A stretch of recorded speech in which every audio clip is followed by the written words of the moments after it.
Well, hi.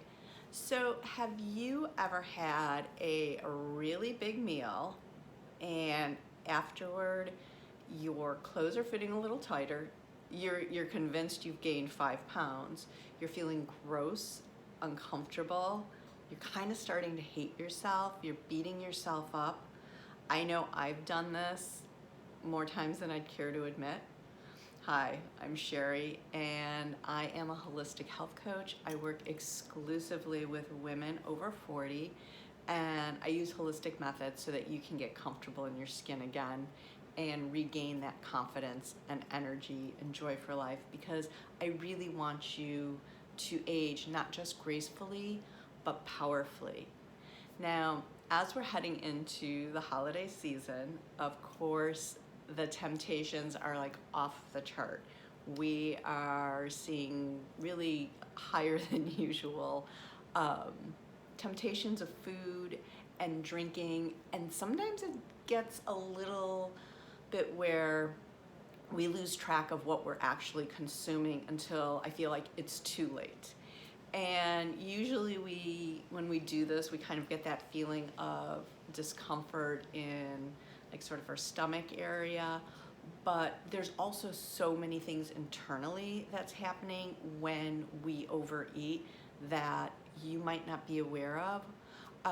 One of them is that when we eat, just in general, our body, releases glucose from that food into our blood system. Then insulin's released from the pancreas, and the insulin's job is to make sure that glucose gets into the cells and the cells can use it for energy. Now, what happens is when we overeat, not only is that happening at a much grander scale, but our bodies are starting to think that there's some sort of emergency situation. So what happens is the body releases extra cortisol. So now it's a little bit of a recipe for disaster. You have a high level of glucose in your blood, which then means your pancreas is really chugging out that insulin. Now you've got cortisol. Now the thing is there's only so much glucose that can get put in the cells, and anything that's left over is stored as fat. Now when you get that combination with cortisol, where does cortisol like to put the fat? It likes to put it into your belly. So you can see how this starts to create this recipe for weight gain. Now the other kind of flip side of the coin is once our body kind of processes all that glucose and our blood sugar just plummets, then what happens? Then all of a sudden our bodies say, oh, I need more energy, and we start to crave those refined carbs and sugary sweets, and it's like that cycle just starts all over again. The other thing, and this is really interesting, when we consume a large amount of refined carbs, it actually suppresses our immune system for about 5 hours after the meal. So especially during cold and flu season, it can really increase your chances of getting sick. So my question is always, what do you do so that you don't end up in this situation where you're overeating to a point of discomfort? So today I just wanted to talk to you a little bit about what's the difference between serving size and portion size. And even though they sound very similar, they're actually two very different things.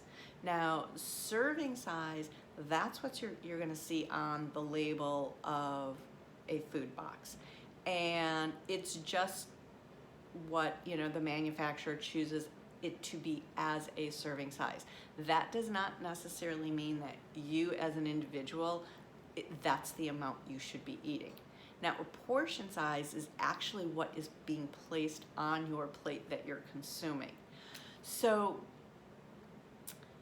the thing you always have to remember is that you are an individual. So what the serving size says is maybe more of a guideline, but it's not a hard and fast rule. You have to start to become a little bit more mindful and start to listen to your body and realize what is your proper portion amount. Now, I know this is always difficult because it's so much easier if you can just say, just eat this much. But to really learn our bodies and get optimum health, we really have to kind of get back in touch, reclaim that natural wisdom that we've lost, and decide what is our proper amount of food and what is our proper portion size. So there's no right or wrong. It's just really a matter of you need to experiment and listen to your body. I can give you some guidelines just to sort of get you started in the right direction. The best thing to do is when you are looking at your plate, you want to fill up half of that plate with healthy veg and just, good greens, things like that. The other quarter of the plate is going to be a nice, good, lean protein. And I will forever be an advocate of, if you're eating beef, let it be grass-fed, grass-finished, and any type of poultry, make sure that it is pasture-raised. Now, the final quarter of your plate, that's reserved for your complex carbs. So this isn't talking about, breads and white rices. This is really that complex carbs and grains that, are actually so good for us, that sort of get maybe a bad rap a little bit because they get mixed in with the more refined complex carbs. So that's a good starting point to at least start to decide what is your correct portion size. So you just really have to start to practice that mindful eating and listen and be aware, eat slowly, chew slowly, and you will find the perfect portion size for you, I promise. So if you're on a health journey and you feel like you would like to have a partner that really can make sure that you reach your goals, I invite you to book a free 30-minute midlife makeover chat. Just totally had a brain hiccup with me. And what we'll go ahead and do is we'll talk about where your health is at, what your vision is for your health in the future, what obstacles you feel like are getting in the way of where you are now and where you'd like to be. And then we'll discuss a little bit about if coaching really is the right next step for you to get you to that next level. So that is it for now. Peace and love. Have a great week.